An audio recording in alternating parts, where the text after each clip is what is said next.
Welcome to the Tipping Point Show. I'm Jimmy Evans. I'm so excited today to have joining me best-selling author and end times expert Bill Salus. Bill is the founder of Prophecy Depot Ministries.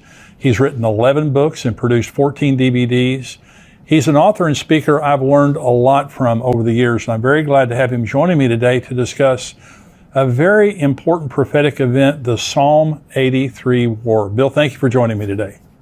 Hey, Jimmy, it's great to be with you. Thanks for having me. Well, I've listened to you and read your books for many years, and you're a scholar and you're a researcher, and that's one of the things I appreciate about your materials. Are very well thought out, very well researched.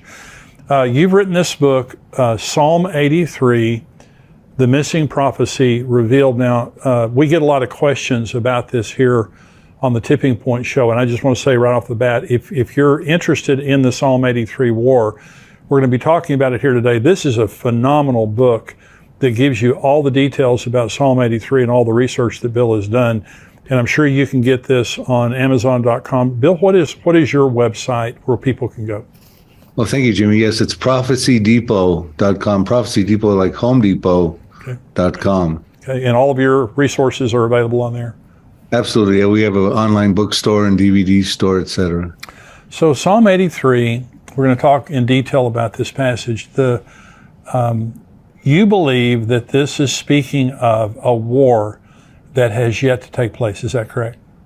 Well, I do. That's what I teach. I believe it is actually the climactic concluding war that ends the Arab-Israeli conflict. Land for peace deals have not been working. They're not biblically endorsed.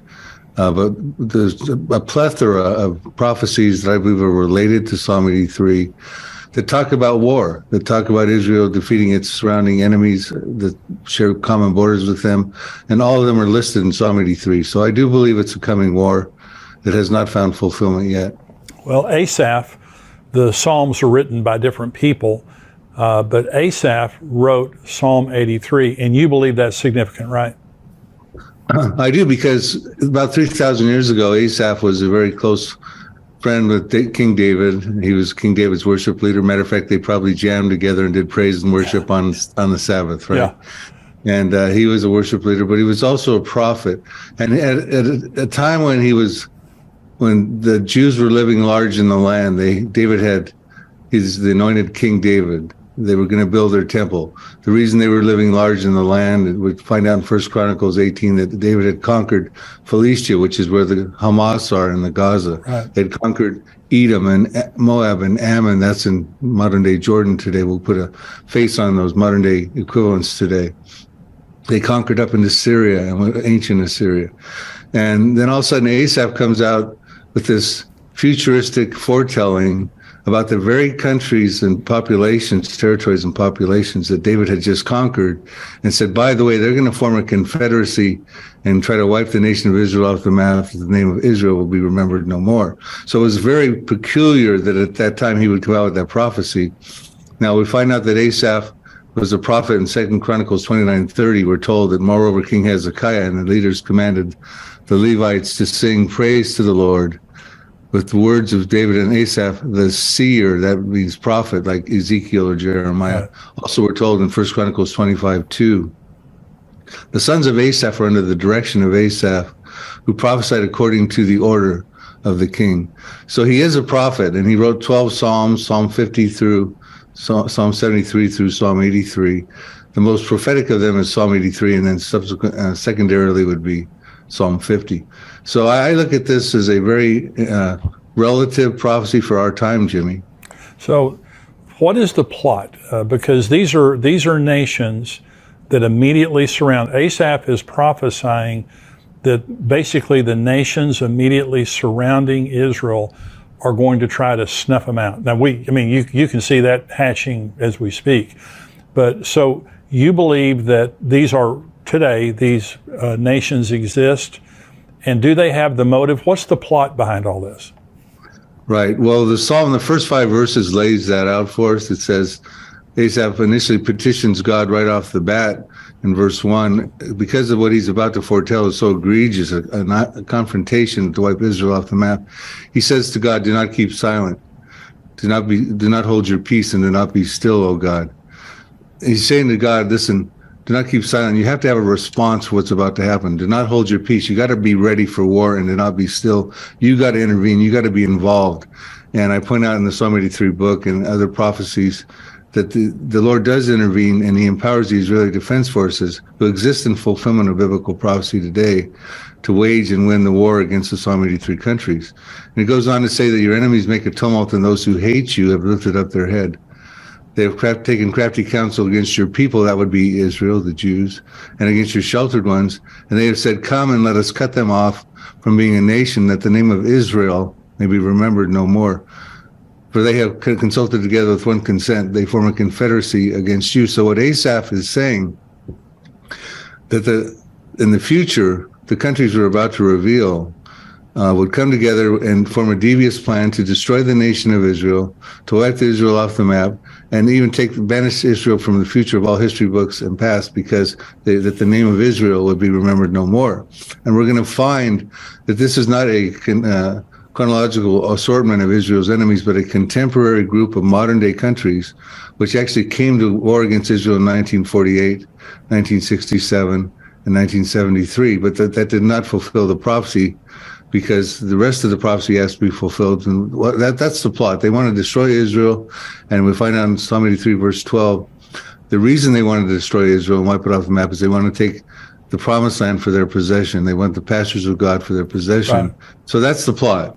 The participants are really important to figure out, well, who is this confederacy? And we find out in Psalm 83, verses 6 to 8, who they are. And of course, he talks about them in their ancient names: Moabites, Ammonites, Edomites, Gigabytes, Megabytes. Although they didn't have gigabytes and megabytes back then. Right? So we had, in the Psalm 83 book, we put forward faces and maps as to who they are. But he says right in the beginning, he goes, the tents of Edom, out of this 10-member population, and the tents of Edom is the lead participant.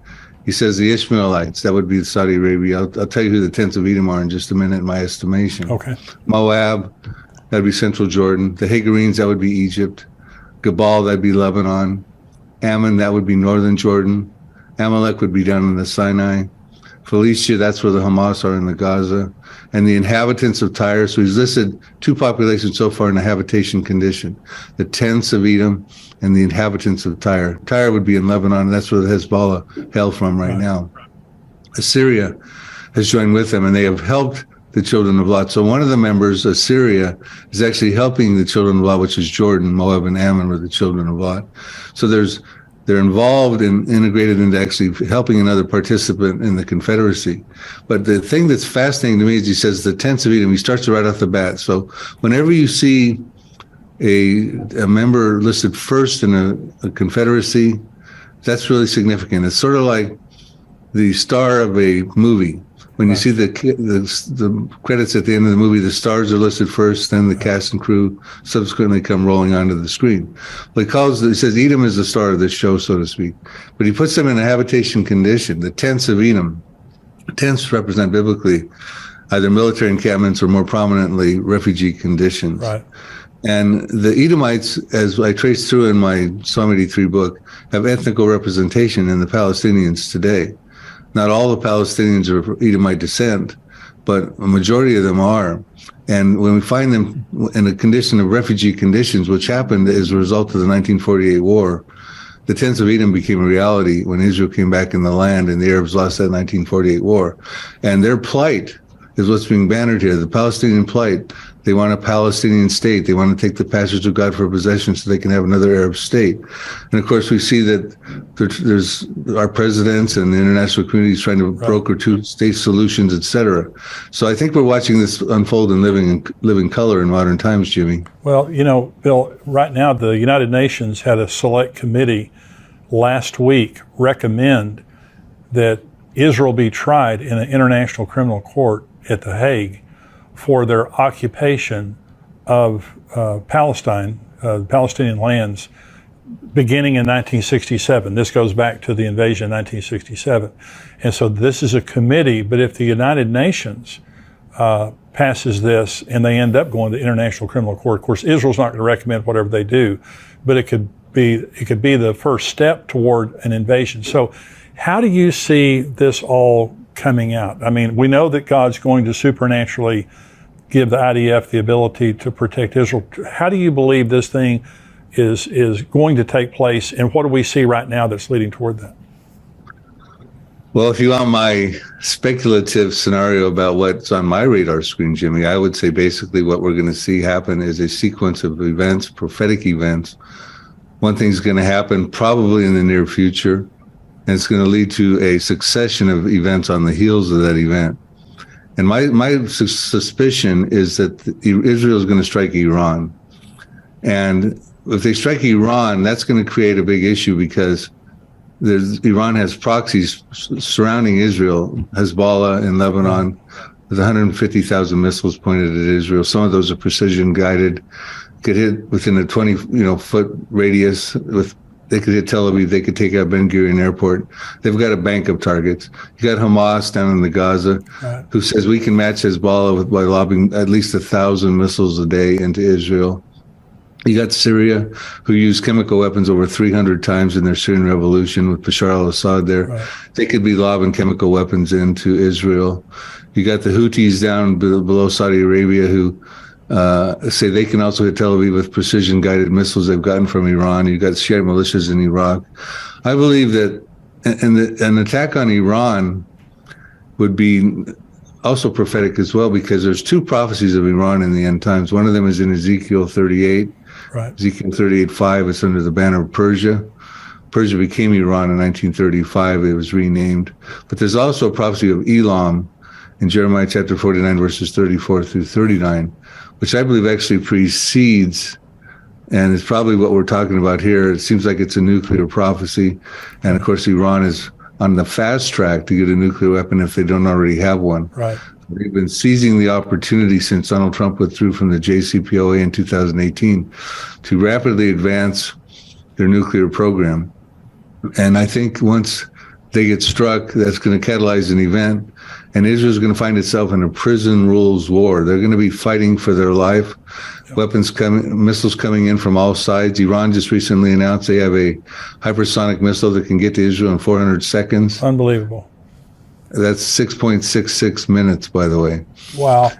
And they can hit the heart of Israel. And so, this is firepower that the Iron Dome can't.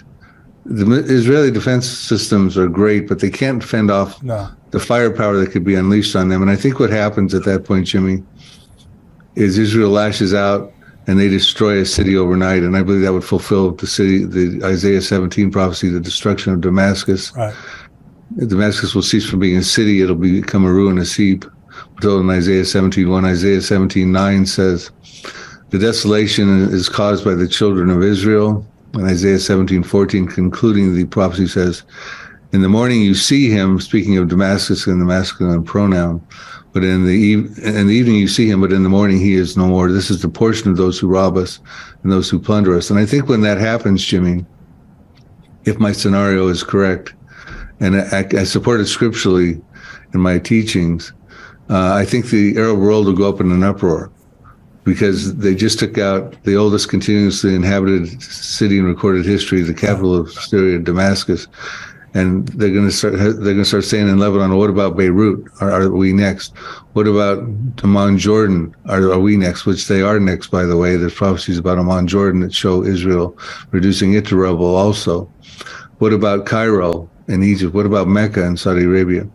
And also, I think Isaiah 17 tells us that Israel does take a hit, and Isaiah 17 verses 4 through 6. So Israel has no option but to respond militarily for the survival of the nation. And I think when the Arab uproar happens, they say to themselves, our cities could be next. Yeah.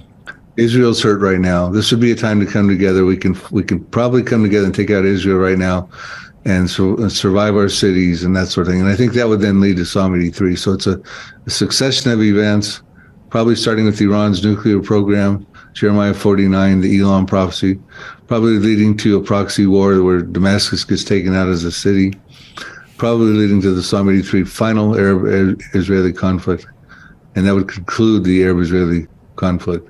Well, what you're saying, I totally agree with every word of what you just said. The Israelis had a massive drill, I think this was last spring, called Chariots of Fire.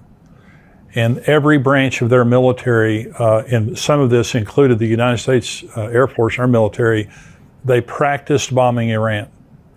And there were two separate, things that they were doing. The first is they put $5 billion in their budget this year to bomb Iran. That's significant. The second thing is, once they bomb Iran, the second part of Chariots of Fire was protecting their boundaries after they finished, because they know exactly what you just said is going to happen. So this is not a fairy tale. This is happening. I mean, the Israelis are considering this right now. Another significant thing is Benjamin Netanyahu just got elected prime minister. And so we have a very ultra right-wing government now, the newly elected government there in Israel. And if anyone would strike Iran preemptively, it would be Benjamin Netanyahu. But what you were saying, Bill, a new part of this equation that's just, to me, just a couple of weeks old, is the hypersonic missile. That Iran begins to brag about being able to strike in 400 seconds. That's like waving a red flag in front of a bull. When you say that to Israel, they're already on edge. But when they have to consider 6.666, that they have to consider that type of strike, they have to, at some point, preemptively strike Iran. So I completely agree with what you just said. Now let's talk about how does Israel, what does God do, according to Psalm 83, that gives the Israeli Defense Forces the ability to supernaturally defend their nation? Well, it's interesting because the prophecy goes on. See, some people think, first of all, I want to add a couple of things to what you just said, because what you just said was very telling. And there's a part 3 in that Chariots of Fire drill that Israel did also, and they were preparing for casualties that would come upon them inside of the country, aware of the fact that with the kind of firepower that could be launched against them, that they would likely experience casualties, especially concerns about chemical weapons and things like that coming through. Now, to get back to your question, Asaph, some people think that Psalm 83 was fulfilled in 1948, the War of 1948, the War of Independence, because the countries we listed that were, again, we're going to go through those that were in Psalm 83 verses 6 to 8. You had Lebanon, Syria, Iraq, Jordan, Saudi Arabia, Egypt. The Palestinians would be there as the tents of Edom. You'd have the Gaza would be where the Hamas are today. Hezbollah is up in Lebanon. You know, these countries have Israel surrounded. I call them an inner circle of countries. Versus Ezekiel 38, which is a prophecy your listeners may be, or viewers may be familiar with, which deals with an outer ring of countries. None of the Psalm 83 countries that share common borders with Israel, that have been Israel's notorious enemies. Right. None of them are in Ezekiel 38. I believe that's because they're dealt with it prior in Psalm 83. Because why wouldn't they be? Why wouldn't they be in Ezekiel 38 when you have Iran involved, and Iran has its proxies? And the Ezekiel 38, if they're familiar with that prophecy, your viewers, Russia's coming down with Turkey, Iran, and the coalition of 9 to the uttermost parts of the north, into the mountains of Israel from the north. And they'd have to go through Lebanon where Hezbollah is. Why would Hezbollah not be involved? Well, I think that's because Psalm 83 happens prior. But because the countries we just listed were involved in the 1948 war, some people think that was a fulfillment of the prophecy. But that takes us through Psalm 83, 1 through 8, not Psalm 83, 9 through 18, which there's all those extra verses we got to deal with in the Psalm. And Asaph petitions God when he said, do not be still, do not hold your peace, do not be silent, O God. He says, deal with them as with Midian, as with Sisera, as with Jabin at the brook of Kushan, who perished at Endor. And he goes through and talks about, he draws our attention to how he wants God to deal with the Arab enemies. And he draws our attention back to Judges chapters 4 through 8. And it's this historical precedent where God at that time, through the Deborah, Judges 4 and 5, the prophetess, the Canaanites had oppressed Israel for 20 years. She got her general Barak, and they went and defeated the Canaanites. They killed the king Jabin. Sisera was defeated, and the Canaanites never oppressed the Jews again. And then he draws our attention to Judges 6 through 8, where Gideon was involved with a 300-man army against the Midianites, who had oppressed Israel for 7 years. plundered it and oppressed it. And Gideon said, God told Gideon, you're going to stop this oppression. You're going to defeat them, their kings, their princes, Orb and Zeb, Zalmunna, etc. And the Midianites were defeated, and they no longer ever oppressed Israel again. So we see that the Arab countries around Israel right now are still oppressing the Jews. Oh, yeah. This was not fulfilled. Well, so the series of events that you're talking about, when you say that the Psalm 83 war is this ring of countries around Israel, you believe that then would lead to the Ezekiel 38 and 39 war soon thereafter. Is that right? I do. So let's talk about a few prophecies that are unfulfilled that I think are about to happen, and I think they're border prophecies or peripheral prophecies of Psalm 83. Okay. We're told in Zechariah 12, verse 2, that behold, I will make Jerusalem a cup of trembling or dizziness in some translations, unto all the people that are round about the inner circle, when they lay siege against both Judah and against Jerusalem. So someday, the Psalm 83 countries are going to make a final bid to take control of Jerusalem. You know, Jordan has control over the Temple Mount right now, which is a controversial thing because now with the religious right wing coming into the coalition with Benjamin Netanyahu, there's concerns that the status quo on the Temple Mount might change. Yes. And if that happens, Jordan's going to be very concerned about that, as are the Palestinians. Half of Jordan is filled with Palestinians, about 5 million Palestinians. About 2.5 million of them are Palestinian refugees. And their hope is that they get control of the Temple Mount, which is the third holiest, Jerusalem's the third holiest city in Islam. But it goes on and says, someday they're going to lay siege upon it. And that's going to be a drastic mistake, because it says in Zechariah 12, verse 6, the Israeli Defense Forces are going to take this to task. And here's what it says. In that day that the surrounding peoples lay siege on Judah and Jerusalem, I will make the captains or the IDF of Israel, of Judah, like a fire pan in the wood pile, like a fiery torch in the sheaves, and they shall devour all the surrounding peoples on the right hand and on the left. But Jerusalem shall be inhabited again in her own place. Yes, Jerusalem. So we have a sort of a blanket prophecy with the Israeli Defense Forces defeating the people on the right hand and on the left hand of the surrounding countries that are part of Psalm 83 decisively, a fiery torch devouring sheaves like kindling. I mean, there's no shortage of prophecies I put forward in the book about the Israeli Defense Forces winning wars. Here's one right here. So I told you that Jordan will be concerned if they see Damascus go up in smoke. Okay. Well, they should be, because, and remember, Jordan has a fragile peace treaty with Israel right now. Right. It's going to be threatened when the status quo changes on the Temple Mount. And we know the status quo is going to change on the Temple Mount someday, because the Jews will build a third temple. And that means they can't have the status quo the way it is right now. Right now, the Jews can't even go up and pray on the Temple Mount. They're not supposed to. So things are going to change eventually, and I believe that eventually is probably soon, maybe even in 2023. But so it says here about Jordan, you don't find the peace treaty in these next two prophecies I'm going to tell you. And Jordan is listed in Psalm 83. Jeremiah 49, verse 2. Therefore, behold, the days are coming, says the Lord, that I will cause to be heard an alarm of war in Rabbah of the Ammonites. That would be Ammon, Jordan. It shall be a desolate mound, and her villages shall be burned with fire. Then Israel shall take possession of its inheritance, says the Lord. So Israel's going to take that city down also. Now, that's Damascus to Ammon, Jordan is not very far. I mean, you can drive there in just 3 or 4 hours. So, I mean, Ammon, Jordan's going to be reduced to rubble pretty much like as was Damascus. Zephaniah gives us a different camera angle on I think the very same prophecy. These are unfulfilled prophecies, Jimmy, and they involve the Israeli Defense Forces. And for various reasons, time permitting, I can tell you why they will happen before the tribulation period. But I'll read this one here. And I mean, there's no shortage of the Israeli Defense Forces dealing with the Psalm 83 countries. This will be probably the last one I'll tell you about right now, and then we can get into the other questions.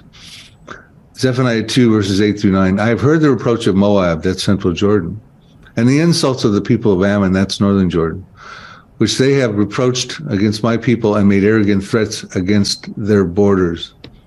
But the residue of my people shall plunder them, and the remnant of my people shall possess them. So what's going to happen is there's going to be a war. Israel's going to start annexing territory. They're going to take over. I can show you all the different scriptures. They're going to take over, in my estimation, all of Jordan. Wow. And when Israel wins wars, they have a history of annexing territory. Joshua did it 3,300 years ago in the land of Canaan. King David and King Solomon did it 3,000 years ago. Israel did it in the 1967 war. They feel it's part of the promised land. It increases the defensibility of their borders. And when countries win wars, they often take over territory. Right. So, I mean, these are prophecies talking about Israel possessing Jordan, plundering and winning wars, taking out Damascus, taking out Amman, Jordan. I can get into the ones about Lebanon. I can get into the ones about Egypt and all that too. But, I think your viewers get the drift. Well, and like you said, I don't think it's a matter of when Israel strikes Iran, because you were talking about Elam, and Elam is there in Iran, but it's also the nuclear area of Iran where they have a lot of nuclear installations there. And so if they hit that, the whole world's going to go crazy. Right. That prophecy is, to me, one of the most important ones to be watching. I have a book I wrote called Nuclear Showdown in Iran, revealing the ancient prophecy of Elam. And I get into that prophecy. Elam is, when you look at a modern day map of Iran, you have Persia, which is about 2/3 of the country, mainly central and northern and southern. But west and west central is Elam and ancient territory. And they're always isolated from each other as far as territories by the Zagros Mountains. Right. Now, in the Elam territory, they have all these underground missile silos and portable rocket launchers hidden there, because that's the closest point from Iran to get to Israel. Right.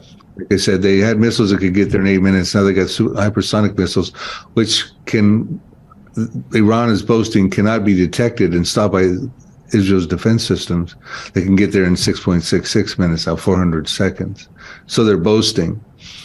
But so that's a prime territory to be attacked, because that's where all the rocket launchers and most of them are located there and buried underground. Also, you have the Bushehr nuclear reactor there, which is the crown jewel of Iran's nuclear program. That is Bushehr 1. It's right in the Elam territory. It's a nuclear disaster waiting to happen. It's built on 3 tectonic plates. Wow. And they've had earthquakes there. There's concerns about that. The Arabs across the Gulf, who are rich in oil but are poor in water, they have 2/3 of the world's desalination plants over there in the GCC countries of Kuwait, Oman, Bahrain, UAE, Saudi Arabia, Qatar. They're very concerned about that disaster that could happen, whether it's an earthquake or an attack, because they've done a study after an earthquake. I think it was in 2013. They reported that due to wind patterns, that within, I think, 24 hours or so, they said, and I wish I had the quote in front of me, but 40% to 100% of the populations could be hurt, devastated, because of the wind patterns and the nuclear fallout coming across the Gulf. Wow. They said that only 10% of Tehran could be hurt because of those Zagros Mountains. The fallout would be blocked by those mountains. So, we're talking about dynamics now that you're not hearing on the mainstream media or the censored social networks. Right. This is the biblical narrative and prophetic perspective. Well, it's fascinating. Now, you believe that the Psalm 83 war is pre-tribulation, right? I do.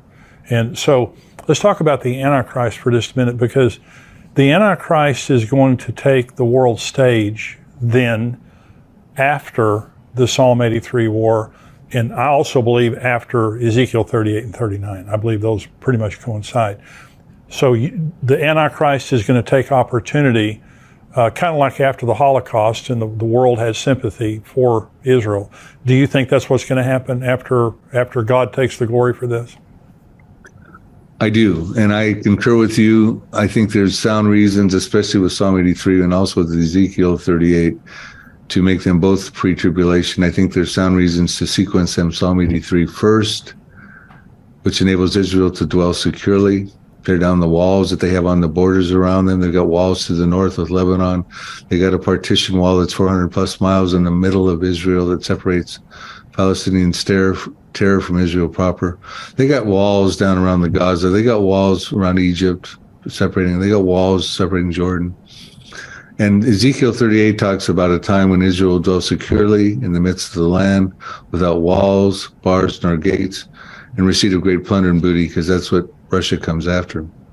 And I don't think that Israel exists just yet, but it can exist when the people round about Israel that are going to lay siege upon Judah and Jerusalem are defeated. And so I see Psalm 83 happening, and I can explain why both of these prophecies, but especially Psalm 83, which involves the Israeli Defense Forces. Ezekiel 38 does not involve the Israeli Defense Forces. That's right.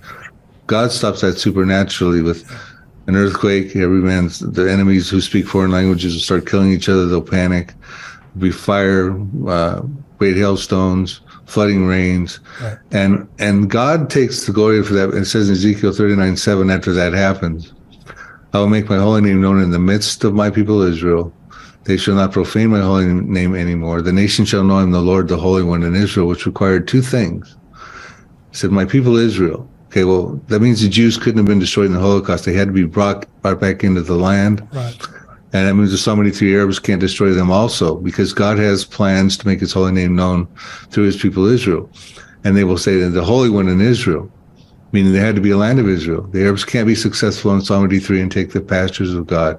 Now, when it says the nation shall know I'm the Lord, I think it's to be quite certain that the world is going to go, that was the God of the Jews. Now, that doesn't mean that they come to a salvation knowledge. Yeah. It would be nice if everyone in the world and all the Jews jumped on the Jesus train, but I don't believe that's what's being said there. God is saying, look, and I think the timing is critical. Before the tribulation, before the Antichrist comes on the scene, God's saying, look, I'm the God who upholds the Abrahamic covenant.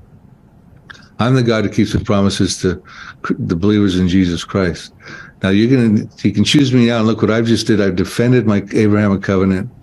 I've kept my people Israel in the land. I've kept the promised land intact. I've stood behind it. My covenants to Abraham 4,000 years ago, because pretty soon you can have on the nearby horizon a guy coming on, a charismatic world leader who's going to force you to worship him. So I want you guys to have the clear, clean choice now before that happens. Also, the other reason I don't think the church is here necessarily for Ezekiel 38 is because 3 times in Ezekiel 38, God calls the Jews my people Israel. Really not a place for the church in that prophecy, so to speak. The Israeli Defense Forces winning wars against the Arabs, there's a timing sequence we can figure out on that, because they're not going to be fighting in the tribulation period. We've already ruled out they're not fighting Ezekiel 38, which could be just before the tribulation period. But they're not going to be fighting the tribulation period, because if you break the tribulation period down into its 2 compartments, you have a first half of 3.5 years, you have a second half of 3.5 years. And the first half, 3.5 years, Israel's feeling like they're living at peace because they've been involved in a covenant. It's a false covenant. It's a pseudo peace because it's going to be broken in the mid part of the tribulation. But they're not going to be fighting wars against Arabs at that point. They're feeling like they're dwelling at peace. They got their temple built. They're doing sacrifices and offerings. And they're not going to be waging wars against the Arabs. As a matter of fact, they can't even stop the Antichrist at the mid part of the tribulation, right in the middle there, from going into the temple and stopping the sacrifices and offerings in fulfillment of Daniel 9:27. So then even Jesus said in Matthew 24, verses 15 through 19, when you see the Antichrist, when you see the abomination of desolation being set up in the temple, which we just talked about happens in the mid part of the tribulation when the Antichrist goes in and desecrates the temple, he says, flee for your lives, because he knows in Zechariah 13:8, 2/3 of the Jews in the land will be cut off and killed, because the Antichrist at that point is going to come out of the temple and commit a genocidal campaign against the Jewish people. So the Jews are going to be fleeing for their lives in the second half. If anything, they're going to pick up a weapon on their way out and use it, not burn it for fuel or convert it to energy. Because, and they certainly won't be fighting Arabs at that point either. Right.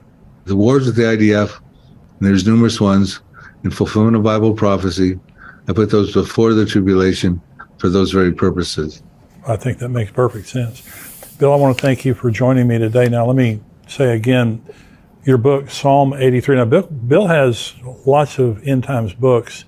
Psalm 83, The Missing Prophecy Revealed, And there's so much in this book, and you've hit the highlights here. Anything else you want to add to that, Bill? I just recently completed a Here to Eternity series, which goes from the now prophecies that could happen at the present time to the next prophecies that have some minor preconditions, to the last prophecies which happen in the first half of the tribulation, to the final prophecies which happen in the second half of the tribulation, to the millennium and the New Jerusalem. So we now have materials available through books and DVDs, a series that can take the reader from now on and through the tribulation on into forever. And of course, I personally am a preacher, a rapture believer, so I don't believe every believer right now is to be going through the tribulation, but there will be many people who get saved in the tribulation period. We find that out in numerous verses. So we have materials even that can be passed on to them, so they'll know what's coming and how to survive that treacherous period. But I would say in closing, Jimmy, and again, thank you for having me on your program. I think we need to realize that we're about at a time right now where Benjamin Netanyahu has to take action. Iran has got missiles now that can get to Israel in 6 minutes. They've got a nuclear program that is almost probably, if not already, has a nuclear weapon. Right. They want to wipe Israel off the map. They've made that clear. Ayatollah Khomeini has said on numerous times, Israel is a cancerous tumor. His generals have said we want to take them off the global map. The proxies around Israel are hating Israel. I mean, I think we need to realize that coming into the new year with the new administration of Benjamin Netanyahu, we could start to see biblical things start to happen. We could start to see biblical wars happen. It's been 74 years since Israel became a nation. That was the last major fulfillment of biblical prophecies, but I think we got some coming right around the corner, Jimmy. That's exciting. It really is. Well, Bill mentioned his books. I have all of your books.